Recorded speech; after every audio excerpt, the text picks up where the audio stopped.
माननीय उप मुख्यमंत्री साहब, दिल्ली की जनता जाग गई है, ये आपकी ईंट से ईंट बजा देगी।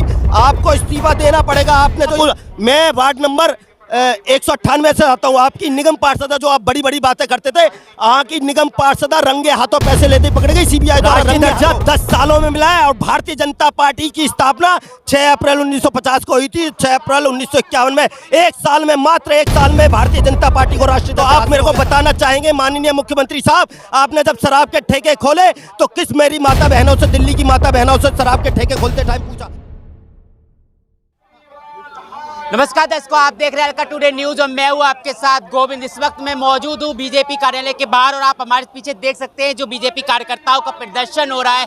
प्रदर्शन इसलिए हो रहा है क्योंकि आम आदमी पार्टी में आए दिन भ्रष्टाचार बढ़ता जा रहा है। आम आदमी पार्टी में आए दिन भ्रष्टाचार के बढ़ते हुए आरोपों के साथ यहाँ पर जो है बीजेपी कार्यालय के बाहर ये लोग प्रदर्शन करेंगे, घेराव करेंगे आज आम आदमी पार्टी कार्यालय का। और इन लोगों से जानते हैं कि क्या प्रदर्शन कर, क्या कहना चाहेंगे सर, प्रदर्शन किस लिए? प्रदर्शन इस अहंकारी मुख्यमंत्री, इस भ्रष्टाचारी मुख्यमंत्री केजरीवाल के इस्तीफे को लेकर आज भारतीय जनता पार्टी का प्रत्येक कार्यकर्ता लगातार इनके मुख्यालय पर धरना प्रदर्शन करना है। जिस प्रकार ये बड़ी बड़ी बातें करते थे, अनर्गल बातें करते थे, जीरो टॉलरेंस की बातें करते थे, भ्रष्टाचार मुक्त की बातें करते थे, और आज लगातार इनके विधायक, चाहे वह सत्येंद्र जैन हो, चाहे वह इनके दिल्ली के उप मुख्यमंत्री, जो लगातार शराब के ठेकों में, भ्रष्टाचार में लिप्त रहे, उनके बड़े बड़े जो उनके मित्र थे, जिनको उन्होंने पंजाब में जिनके होटल लिए अपने चुनावों में, आज उनको फायदा पहुंचाने के लिए, जिनका लगातार 2% से 12% कमीशन बढ़ाने के लिए किया।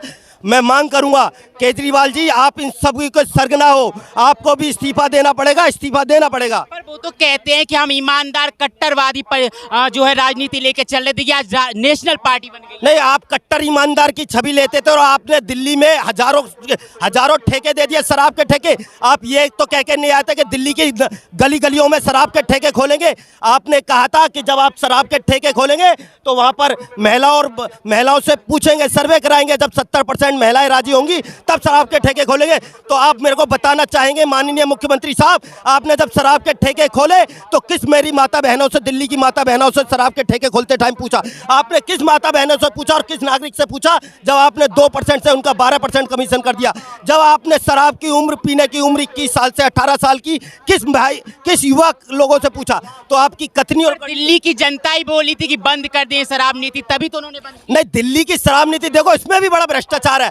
आप देखिए, अब मैं पटपगंज विधानसभा से आता हूं। लक्ष्मी नगर में जिन दुकानों में शराब के दुकानें, प्राइवेट दुकानें हुआ करती थी, आज उन्हीं में पुनः सरकारी दुकानें होती है। ये भी कहीं ना कहीं मिली भगत है, क्योंकि आपने एक मोटा भ्रष्टाचार किया है, आपने मोटे पैसे पकड़े हैं, तो आज पुनः आपने उन्हीं दुकानों में शराब के ठेके दिए। आप कहते थे कि आप बड़ी बड़ी बातें करते थे ना, सत्येंद्र जैन, आपका याददाश्त भूल गया। आप अपने उप मुख्यमंत्री को क्लीन चिट देते थे ना, आज कहाँ है? आप जाके लीजिए ना कोर्ट से बेल। आप कानून से बड़े हो गए क्या? आप कानून को भी झुटलाते हैं, आप संविधान को झुटलाते हैं, उसके बाद बड़ी बड़ी बातें करते हैं।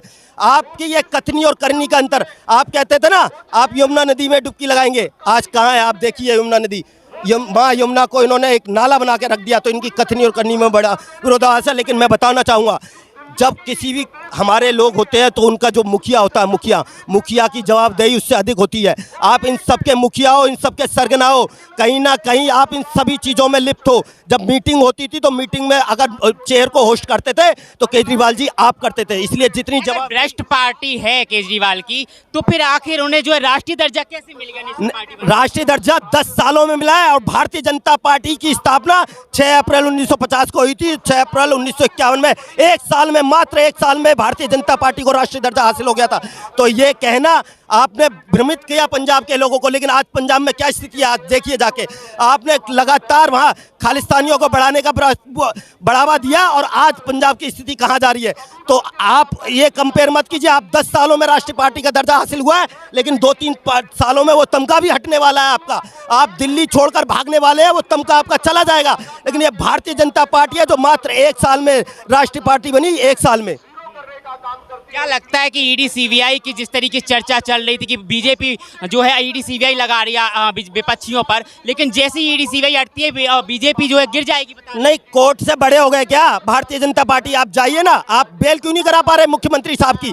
अरे माननीय उप मुख्यमंत्री साहब इतनी टाइम से जेल पड़े हुए हैं, जाते हैं जेलों में, कहते हैं जी हमें बेल दे दीजिए, जज कहता है नहीं, आप इस भ्रष्टाचार में लिप्त हैं, आपकी पूरी जांच होगी, पाई पाई एक पैसे की जांच होगी। आप जाके करिए ना। सत्येंद्र जैन महीनों हो गए, सालों हो गए, आप क्लीन चिट बांटते थे सत्येंद्र जैन को। मैं वार्ड नंबर 198 से आता हूँ। आपकी निगम पार्षदा, जो आप बड़ी बड़ी बातें करते थे, आपकी निगम पार्षदा रंगे हाथों पैसे लेते पकड़ गई सीबीआई द्वारा, रंगे हाथों। आपने क्या कार्रवाई की उस पार्षदा के खिलाफ? तो ये बड़ी बड़ी बातें करने के लिए नहीं है। आप भ्रष्टाचार के खिलाफ जब तक कार्रवाई नहीं करेंगे, आपने क्या मुख्यमंत्री उप मुख्यमंत्री साहब को पहले हटाया, लेकिन जब भारतीय जनता पार्टी का देवतुल्य कार्यकर्ता दिल्ली का निवासी जब रोड पर उतरा, उसके बाद आपने उनको हटाने का प्रयास किया। तो ये कथनी और करनी में जो आपका इतना बड़ा विरोधाभास है, माननीय उप मुख्यमंत्री साहब, दिल्ली की जनता जाग गई है, ये आपकी ईंट से ईंट बजा देगी। आपको इस्तीफा देना पड़ेगा। आपने तो ये भ्रष्टाचार में ये सोच शराब के अंदर, शराब नीति के अंदर जो लूट मचाई थी ना, उस लूट के एक एक पैसे का जवाब देना पड़ेगा आपको, एक एक पैसे का जवाब देना पड़ेगा।